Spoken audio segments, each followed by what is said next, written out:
Hello and welcome to my online tutorial where we're going to be talking today about correlation. Now, when you do your investigations, you're going to have to include some kind of statistical analysis.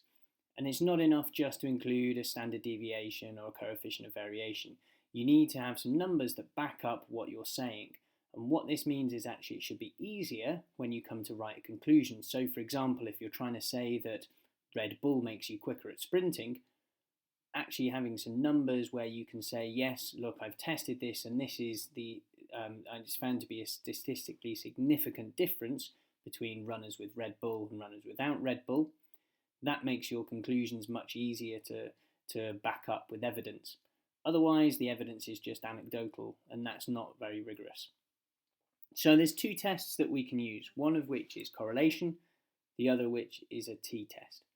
Now, correlation is what we're going to be looking at today, and this is where we're looking for a relationship between two variables.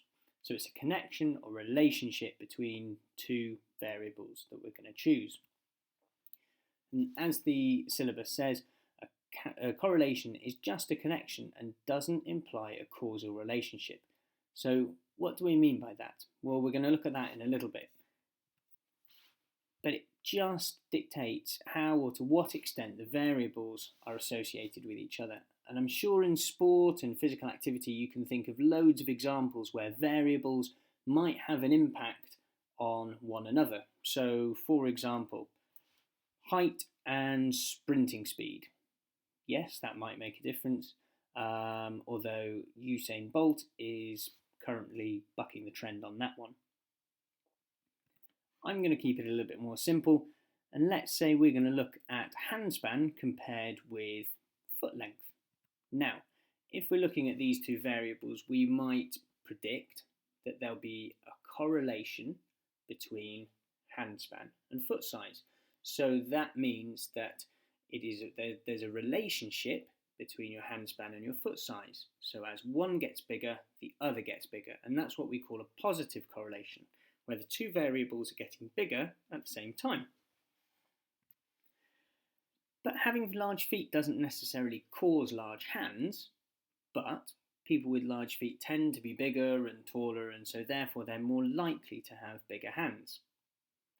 So let's have a look at that on a graph. So we've graphed foot length on the bottom and hand span on the side, and we can see that there's a pretty good relationship here, i.e. all of our dots are roughly in a line. And that's a reasonable relationship there that we can see. But what do we mean about a causal relationship, or the fact there's no causal relationship? Let's say, for example, we plotted IQ versus house number. Now it might look like this. It looks like there's a weak correlation there. But this doesn't necessarily mean that if I change my house number, if I move, I'm going to change my IQ. That wouldn't make sense. It just means that in the population that we've chosen, we happen to find a relationship. It does not mean that there's a causal relationship between the two. So what we can do is attach a numerical value to our correlation to show the strength of that relationship. And what we use is the Pearson's product moment correlation coefficient, and that gives us an R number. Now, if R equals 0, that means that there is no correlation between our two variables, and our graph will look something like this. If, on the other hand, R equals 1, that means there's a perfect positive correlation, and our graph will look like this. So remember, when we're talking about a positive correlation, it means as one factor goes up, the other factor goes up as well, the other variable goes up as well. On the other hand, if we end up with an R value of -1, that means there's a perfect negative correlation, and our graph will look something like this. Now, obviously, in reality, we're probably going to end up with somewhere between the two. So our Pearson's product moment correlation coefficient will give us the strength of the correlation between the two variables, say x and y. And this calculation gives a measure of the linear relationship between the two variables. It doesn't imply a cause between the two, or one is caused by the other. So we've can tell from our number whether x and y increase together, and we should also be able to tell roughly how much of that is due to random chance. And our value will be between +1 and -1, perfect positive correlation and a perfect negative correlation. And if we end up with somewhere around 0, that means that there's little or no correlation at all. One other thing we need to think about is what we call the coefficient of determination, or R².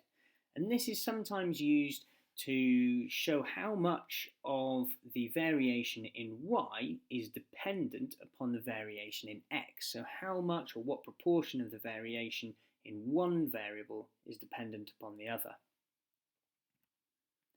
So let's look at an example. Going back to our foot length and hand span, we might have an R value of 0.92, which is obviously a very good positive correlation. If we work out our R² value, that would give us 0.85. And if we make that into a percentage, that gives us 85%. And what that means is 85% of the total variation in y, or say foot length, can be explained by the linear relationship between the two. But that also means that 18% of that variation remains unexplained. So we can predict the likelihood of how much of is dependent on the relationship and how much is just due to random error. So obviously the higher the R² value, the less likely that that correlation is going to be due to just random error. Now looking at interpretation, so what do we mean by a good correlation? And it's very difficult to say because we don't get a statistical certainty as to how good a correlation is.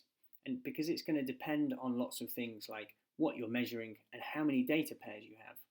So in the case of data pairs, if you have a small number of data pairs, you might need a very high value, very close to 1 or -1, in order to say that you've got a reasonable correlation. On the other hand, if you have lots of pairs, a value of 0.6 may be sufficient. It can also depend on what you're measuring. So a correlation of 0.8 might be very low if you're measuring, say, a physical law, something that's very constant and can be accurately measured.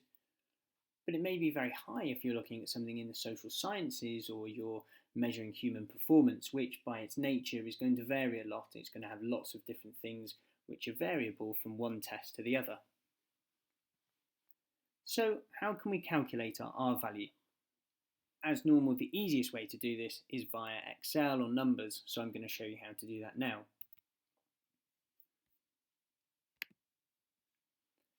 So here I've got a data set in front of me, and it's actually looking at the value of ice cream sales and a given temperature and the month throughout the year. And I might hypothesize that there is a relationship between the air temperature and the value of ice cream sales. So I'm going to look at that and see if that's actually true. As with some of my previous data sets, I'm going to work out an average, a standard deviation and a coefficient of variation before I actually work out the correlation.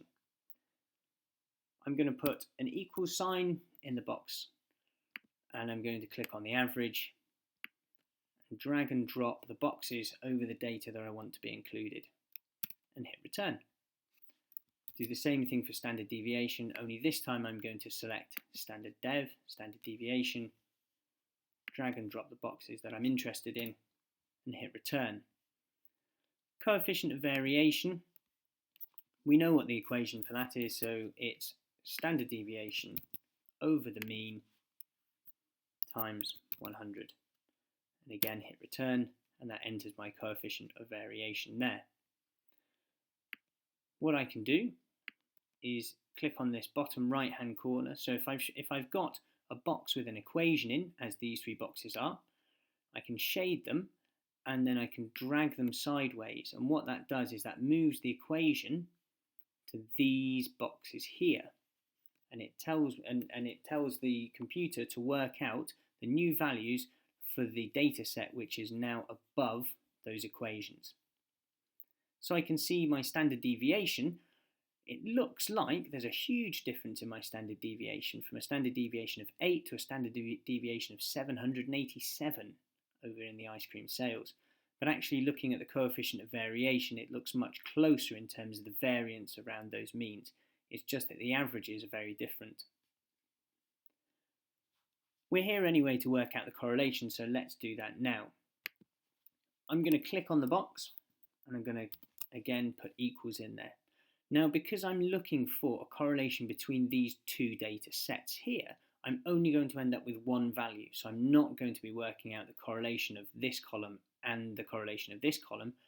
It's just one correlation between the two. I'm going to select up here Pearson, and that's going to be our correlation. If you're working in numbers, it's Correl, C-O-R-R-E-L. So I'm going to click on Pearson and I'm going to select my first array here.